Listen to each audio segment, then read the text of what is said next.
Hello, friends, and welcome to the Exams Made Simple. And we are back again with the Hindu Complete Newspaper Analysis for 15th of November 2022. 15 नवंबर 2022 का the Hindu newspaper analysis देखेंगे। सबसे पहली news जैसे आप देख सकते हैं, readers of lost idols, ठीक है ना। तो पहले मैं क्विक हाईलाइट आपको दे दूं क्या क्या हम देखेंगे। तो पहली चीज़ तो लॉस्ट आइडल्स के रिगार्डिंग क्या कन्वेंशन है, क्या इंडिया में रूल है, एक तो हम उसके बारे में जानेंगे। सेकंड हम फिर फ्रंट पेज में देखेंगे कि इंडिया किस तरीके से ट्रांजिशन करेगा अपने नेट ज़ीरो एमिशन वाले प्लान की तरफ। रिटेल इन्फ्लेशन क्या होता है, CPI वर्सेस WPI क्या होता है, ये सारी चीज़ें देखने के बाद फिर अपन एडिटोरियल पार्ट में आएंगे, ठीक है ना। तो सबसे पहले जो फ्रंट पेज की मेन न्यूज़ है, रेडर्स ऑफ लॉस्ट आइडल्स। तो यहाँ पे बेसिकली मैं आप इस न्यूज़ में आप जब देखेंगे तो वही है कि इंडिया के जो लॉस्ट आइडल्स उनको ढूंढने के लिए किस तरीके से CBI और इन सब ने अलग अलग काम किए हैं ना, ये सारी चीज़ें था। तो देखो सबसे पहले मैं आपको एक एक्ट के बारे में बताता हूँ। इंडिया का एक एक्ट है जिसको कहते हैं antiquities and art treasure act 1972। क्या बोलते हैं? Antiquities and art treasure act 1972 का एक्ट है। एंड ये एक्सटेंड करता है पूरे होल ऑफ इंडिया के ऊपर, ठीक है ना। It extends to whole of India.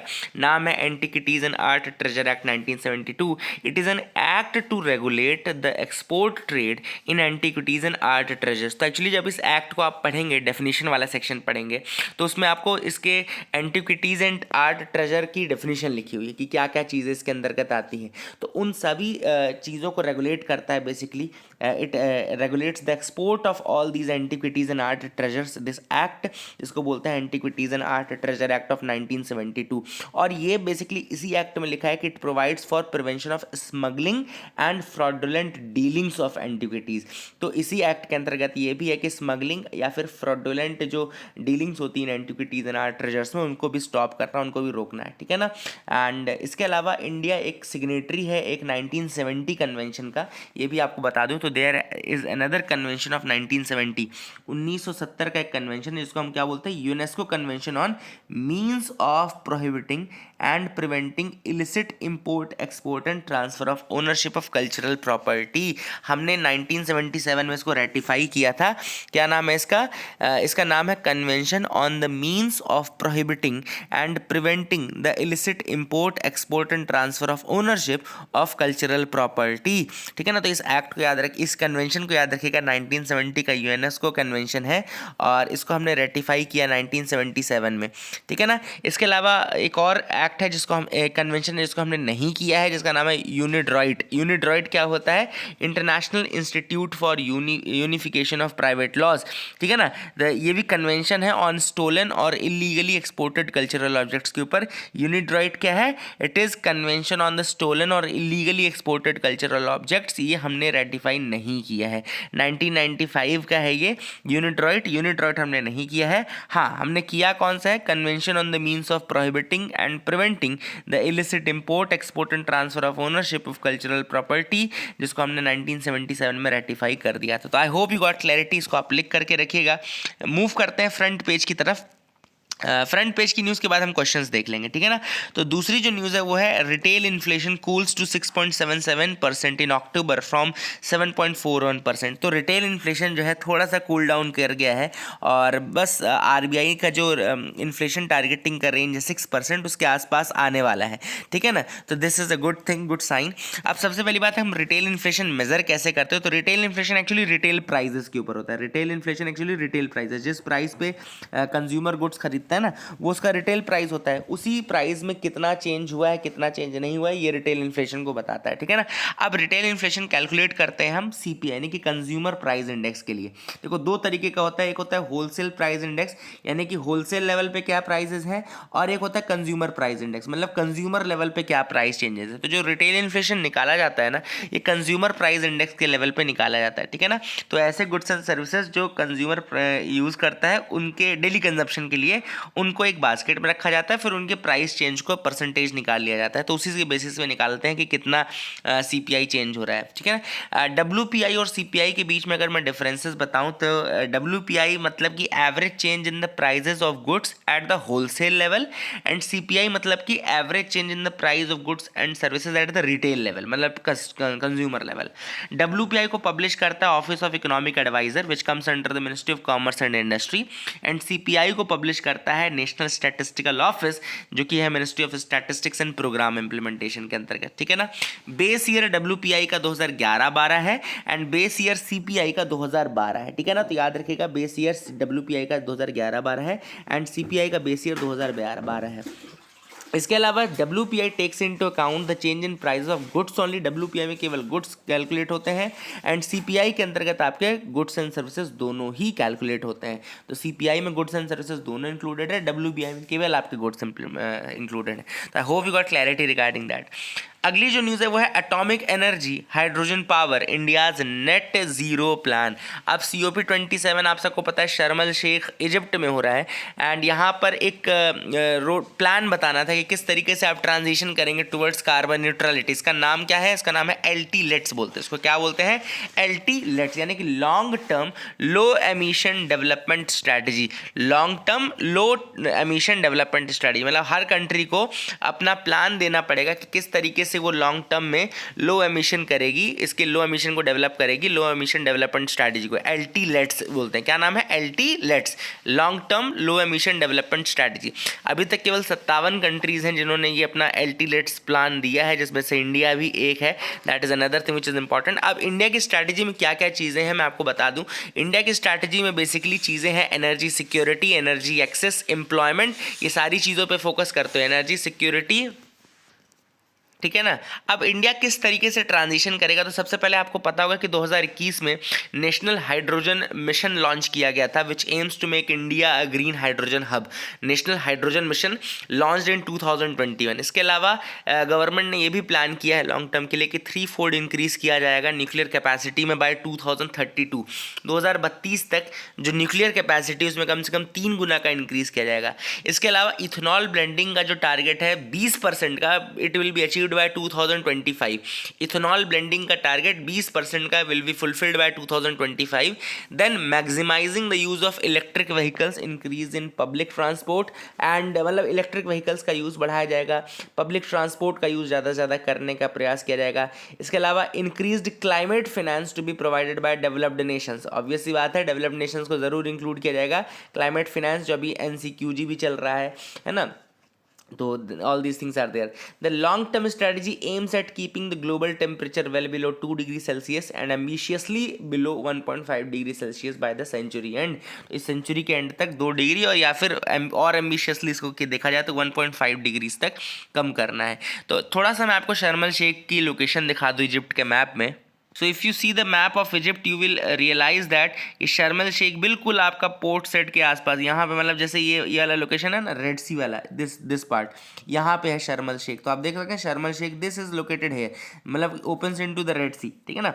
और यहाँ पे सऊदी अरेबिया के बिल्कुल करीब पे है, टच तो नहीं करता लेकिन सऊदी अरेबिया के बिल्कुल करीब चल रहा है ना। बाकी इजिप्ट किसको किसको टच करता है ये आपके लिए क्वेश्चन है। The question for you is Egypt कौन कौन सी कंट्रीज के साथ बॉर्डर शेयर करता है आपको बताना। UPSC क्वेश्चन पूछ सकता है इस साल।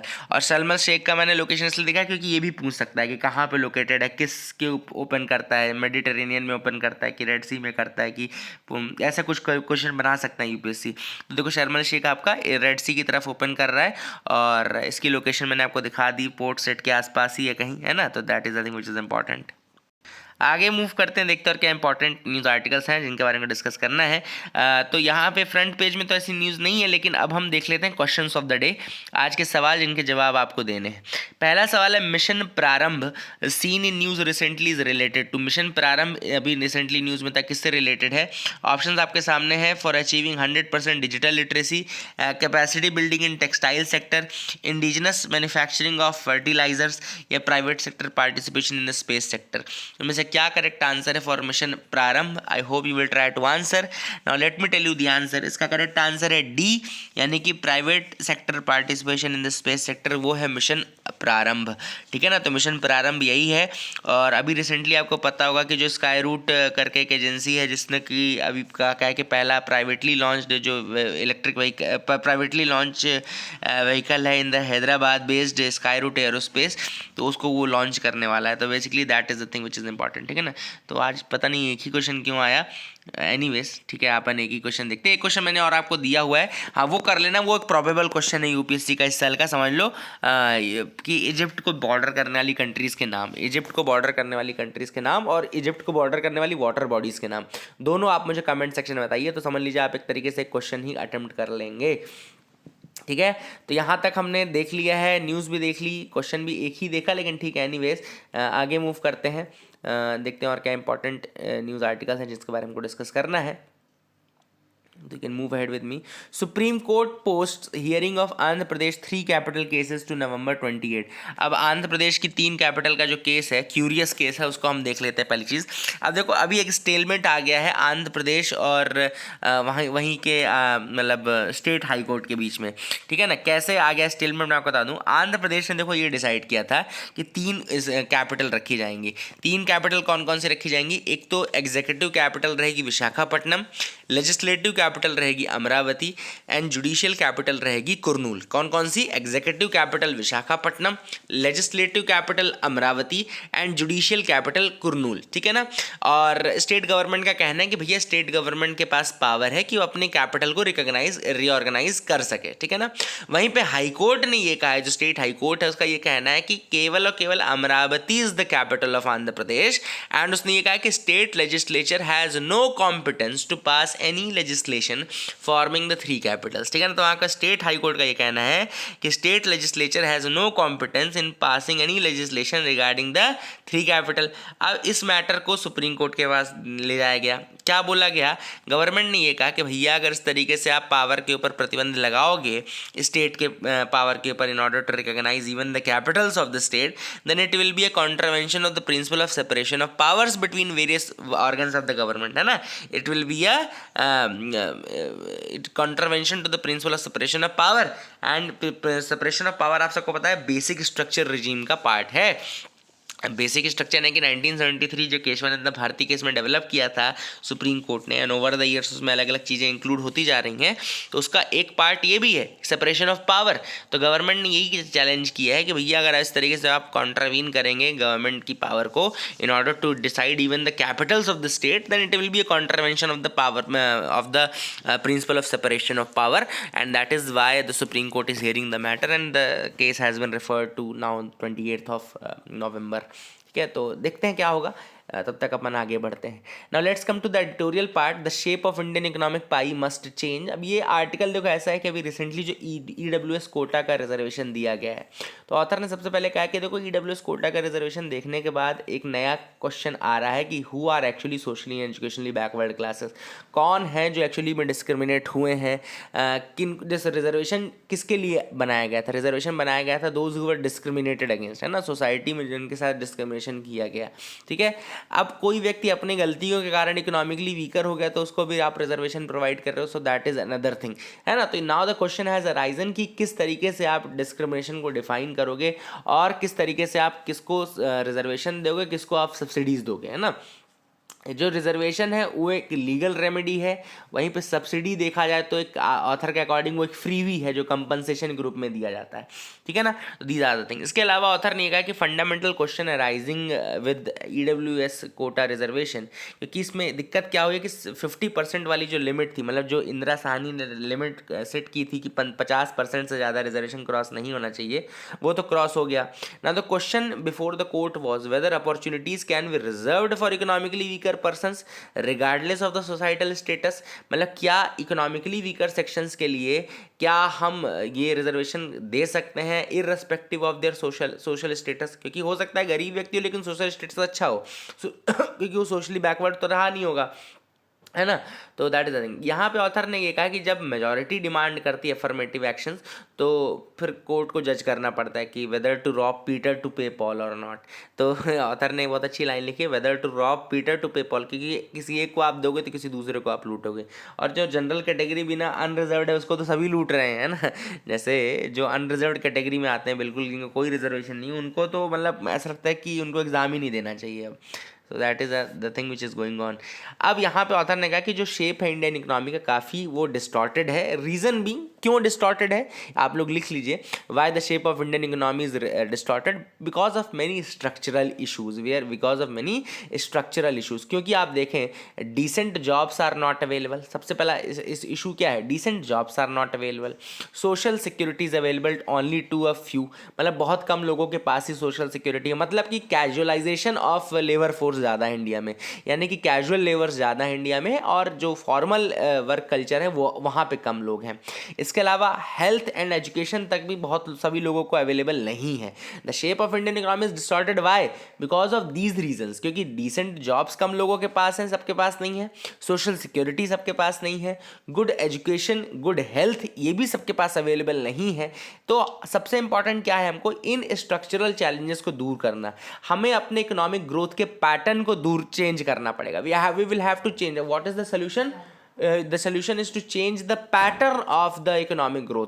अब वो कैसे चेंज हो सकता है पैटर्न ऑफ इकोनॉमिक ग्रोथ? वो ऐसे चेंज हो सकता है कि जब हम सबको सोशल सिक्योरिटी प्रोवाइड करने की कोशिश करेंगे, जब हम एम्प्लॉयमेंट सबको एटलीस्ट प्रोवाइड करने की कोशिश करेंगे, एक फेयर अपॉर्चुनिटी प्रोवाइड करेंगे सबके पास, एंड इसके अलावा सबको बराबरी से मौका मिले, जस्टिस सिस्टम सबके लिए बराबर हो, हमारा इकोनॉमिक सिस्टम सबके लिए बराबर हो, इक्विटेबल डिस्ट्रीब्यूशन हो, इक्विटी हो, है ना, ये सारे पॉइंट लिख लेना आप लोग। तो all these things are necessary in order to manage the economy well, and अपनी इकोनॉमी का अगर शेप हमको सही करना है तो हमको ये सारी चीज़ें मेक श्योर करनी पड़ेंगी कि health, basic social security, basic employment, basic infrastructure, these are provided to each and every one, है ना। एंड इसके अलावा ऑथर ने कहा कि money should not be the master, money should not be the master should be the democracy, the master should be the equitable distribution, है ना।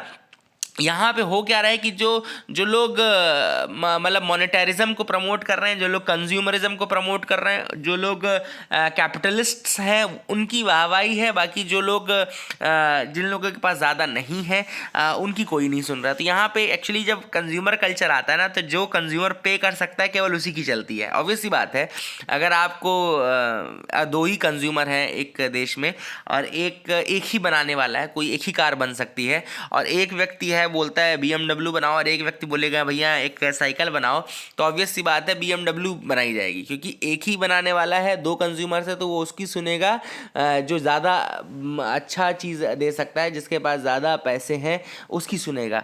तो ऑब्वियस सी बात है, it's a country where the rich are heard and the poors are neglected. So we will have to change this sort of attitude. और एक किताब का नाम है the value of everything, Mariana Mazzucato की किताब है, and this is the book which mentions the rise of the financial class, the value of everything, Mariana Mazzucato की किताब है। तो ये भी मेंशन की गई ऑथर द्वारा यहाँ पे। तो ऑथर ने वही कहा है कि हमको ये देखना है कि हमारा जो इंडिया है, it has the largest number of working age persons in the world seeking the better work and seeking better income, है ना। तो we will have to provide that. Indian economy has also among the lowest employment elasticity. अगर आप देखें तो employment elasticity भी बहुत कम है इंडिया की। एम्प्लॉयमेंट इलास्टिसिटी कम है, मतलब number of jobs created with each unit of GDP growth, मतलब जब 1% जीडीपी ग्रोथ होती है, 1% की जीडीपी ग्रोथ होती है, तो जो जॉब्स क्रिएटेड होते हैं बहुत कम होते हैं इंडिया में। तो इसको बोलते हैं employment elasticity is very lowest in India, ठीक है ना।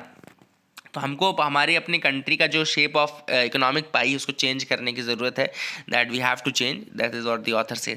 इसके अलावा दूसरा जो आर्टिकल है वो है रिगार्डिंग यूएस और एंड इंडिया।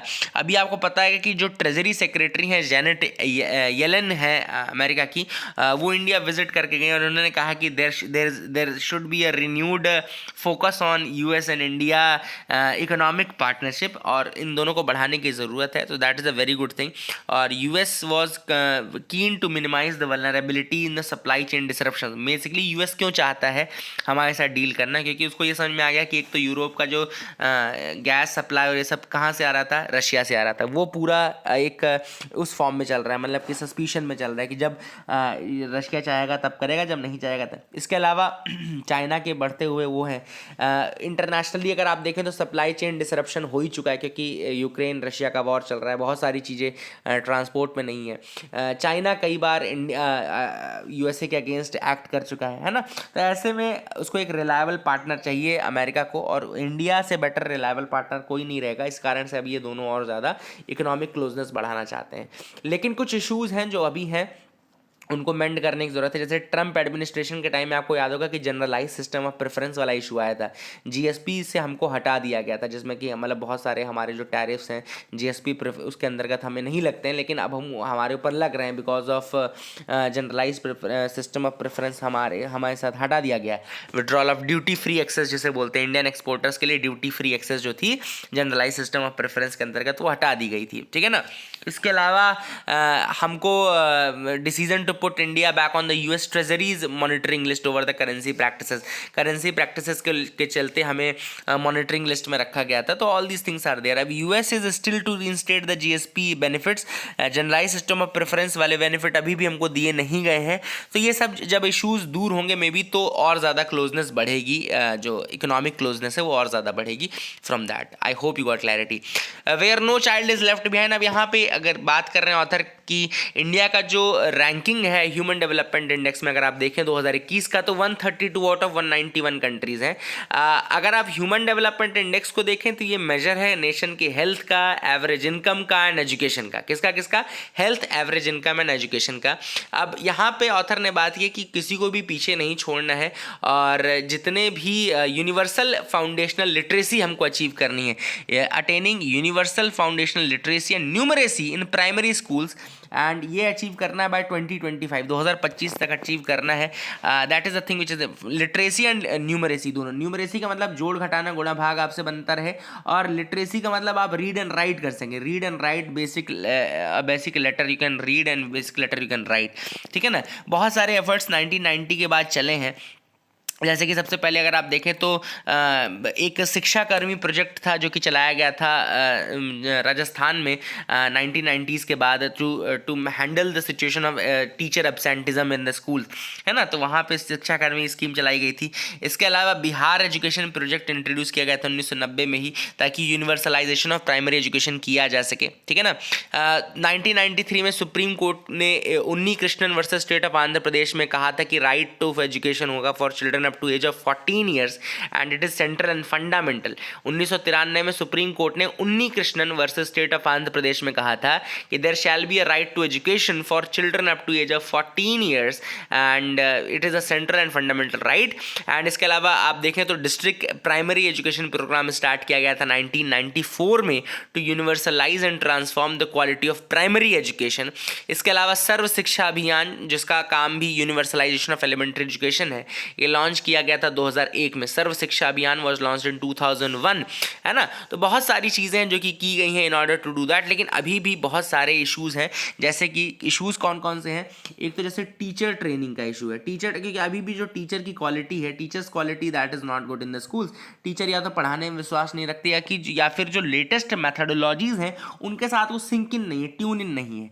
तो ऐसे में teachers training is a very important thing which is there. Teachers की training for the new curriculum and all, specially जो नए तरीके हैं इन ऑर्डर टू जज whether a student is deserving to be passed और नॉट, जो नए तरीके हैं, new ways of checking and monitoring the student, these are changed and इस कारण से टीचर्स की ट्रेनिंग आवश्यक है। तो पहला इशू तो ये हो गया। दूसरा इशू ये हो गया आपका कि जो टेक्नोलॉजी है उसको आप किस तरीके से यूज़ करते हो for the benefit of not only the student but also for the teachers benefit, है ना। तो टेक्नोलॉजी का यूज़ भी एक दूसरा इंपॉर्टेंट यूज़ है जो कि करना है ना। लर्निंग मटेरियल काफ़ी ज़्यादा एडवांस हो चुका है आज। अगर आप देखें तो टेलीविजन्स के माध्यम से पढ़ाई हो रही है आजकल, जो रिकॉर्डेड लेक्चर्स, ये सारी चीज़ें काफ़ी आ गई हैं। तो इनका यूज़ आपको कितना और लिमिटेड और कितना ज़्यादा करना है, that is also a very important thing to understand whether you have to do this और नॉट, है ना। तो काफ़ी इंपॉर्टेंट है कि सारे इश्यूज जब आप इनको देखेंगे तो आप you will realise that how can we improve the education system. Bali summit हो रहा है, बाली में G20 का समिट हो रहा है। तो वहाँ पे बाली के नूसा दुआ रिजॉर्ट में सब लोग इकट्ठा हुए हैं। G20 कंट्रीज, मैंने कल भी बताया था, represents 85% of the global GDP, 75% of trade and 66% of population. लिख लो इस चीज़ को, G20 कंट्रीज में 85% global GDP, 75% global trade and 66% world population comprise होगी, होगी, ठीक है ना। बाली समिट के जो मैं आपको बताया मोटो G20 का है recover together recover stronger. The motto of G20 for this year is recover together and recover stronger. And इसके अलावा जो डिस्कशंस होंगे वो फूड, एनर्जी सिक्योरिटी, हेल्थ, इसके अलावा global infrastructure investment and digital transformation के ऊपर होगा। किसके ऊपर होगा? फूड एंड हेल्थ के ऊपर होगा, एनर्जी सिक्योरिटी के ऊपर होगा, partnership for global infrastructure investment and digital transformation के ऊपर होगा, ठीक है ना।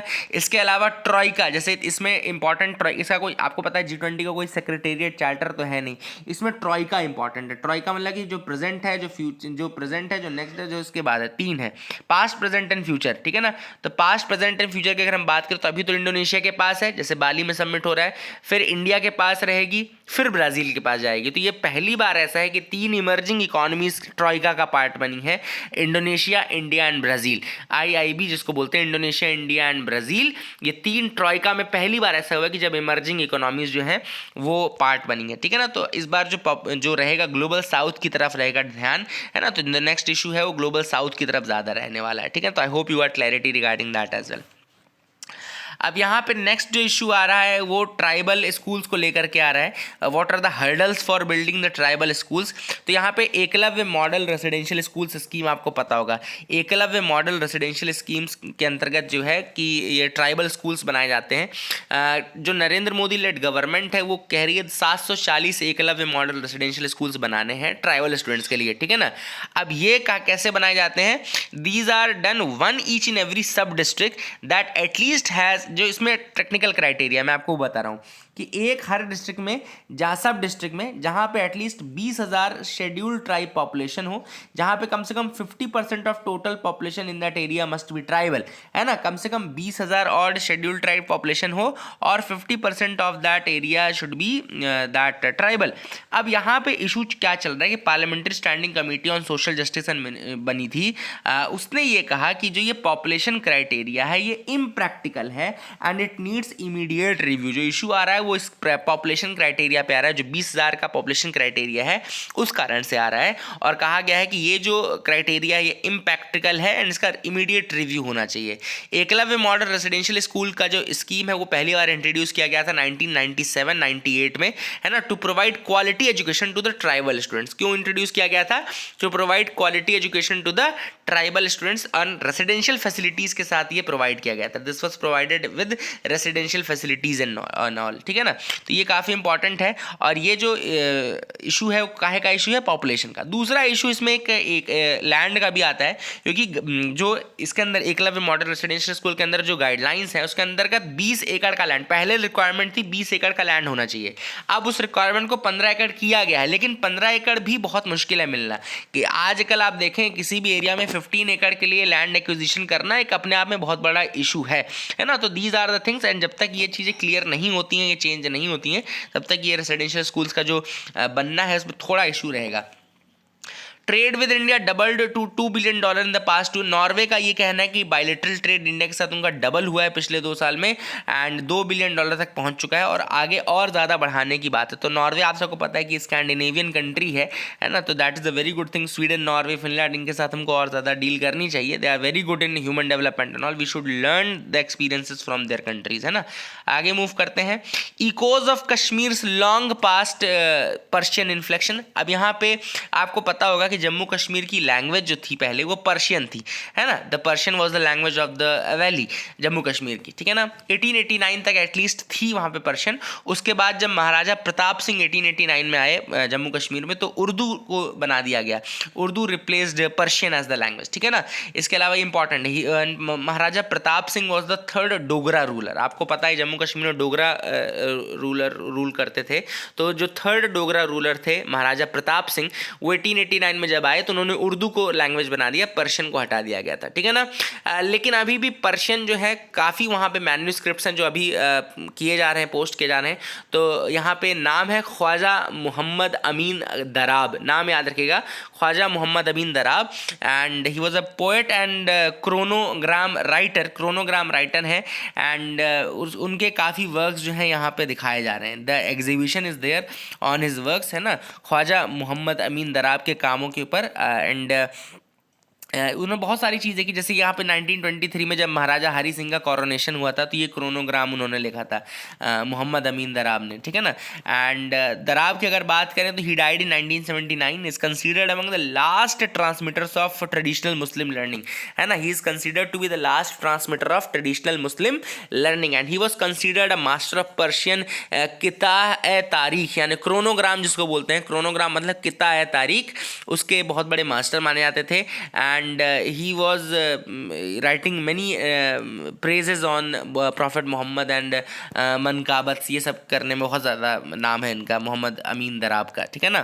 तो that is the thing which is important, I hope you will remember his name. And the Mughal rule जब कश्मीर में था 1589 के आसपास, तो पर्शियन लैंग्वेज जो था it was at its zenith, at its peak. अगली जो न्यूज़ है वो है project to track small fishing vessels now makes a progress. अब यहाँ पे एक प्रोजेक्ट चल रहा है जिसमें कि ट्रांसपॉन्डर्स का मतलब इंस्टॉलेशन किया जाएगा ऑन स्मॉल फिशिंग वेसल्स, ऐसे फिशिंग वेसल्स में जो 20 मीटर से कम की लेंथ के होंगे, 20 मीटर से कम की लेंथ के, तो सिक्योरिटी मेजर्स के चलते उनमें ट्रांसपॉन्डर्स फिट किए जाएंगे, ठीक है ना। अब हुआ क्या था, देखो मैं आपको बताऊँ, 26/11 को मुंबई अटैक हुआ। मुंबई अटैक जब हुआ तो उस समय बोट से ही आए थे, है ना, जो कसाब वसाब लोग आए थे ये सब बोट से आए थे। अब आपको ये पता होगा कि उस समय एक रूल बनाया गया था जिसमें ये कहा गया था कि ऑटोमेटिक आइडेंटिफिकेशन सिस्टम इंस्टॉल किया जाएगा हर वेसल में जो 20 मीटर से ज़्यादा लेंथ की होगी, है ना। तो 20 मीटर से ज़्यादा लेंथ की तो थी, लेकिन 20 मीटर से कम लेंथ के लिए कुछ नहीं किया गया था। तो अब एक एक्सरसाइज की जा रही है कि 20 मीटर से कम लेंथ के जितने भी वेसल्स हैं उनमें एक ट्रांसपॉन्डर फिट किया जाएगा, ताकि सिक्योरिटी वाइज उनके ऊपर सर्वेलेंस और ये सब अगर कुछ ऐसी एक्सरसाइज समझ में आती है तो उसको रोका जा सके। एक्चुअली थर्ड एडिशन होने वाला है pan India coastal defence exercise का नाम है सी विजिल 2022। सी विजिल 2022 होने वाली है and sea vigil 2022 is actually an exercise for the pan India exercise for coastal defence, है ना, कोस्टल डिफेंस के लिए एक्सरसाइज है। That is the thing which is important. इसके अलावा एक और इंपॉर्टेंट चीज़ है कि ऑनलाइन पोर्टल है रियल क्राफ्ट नाम का, ऑनलाइन पोर्टल है रियल क्राफ्ट जिसका नाम है registration and licensing of fishing craft, ठीक है ना। रियल क्राफ्ट का मतलब क्या है, registration and licensing of fishing craft, और इसके कारण से काफ़ी ज़्यादा ईज हुआ है for registration of the vessels and all, है ना। तो ये एक इंपॉर्टेंट चीज़ है रियल क्राफ्ट भी। I hope you got clarity regarding that as well. आगे मूव करते हैं, देखते हैं और क्या इंपॉर्टेंट न्यू आर्टिकल्स हैं, तो you can move ahead with me. यहाँ पे ऐसी कोई न्यूज़ नहीं है। So that is it for the day friends. I hope you like our video. Please do like share subscribe, keep loving us, keep sharing us. Thank you, have a nice day.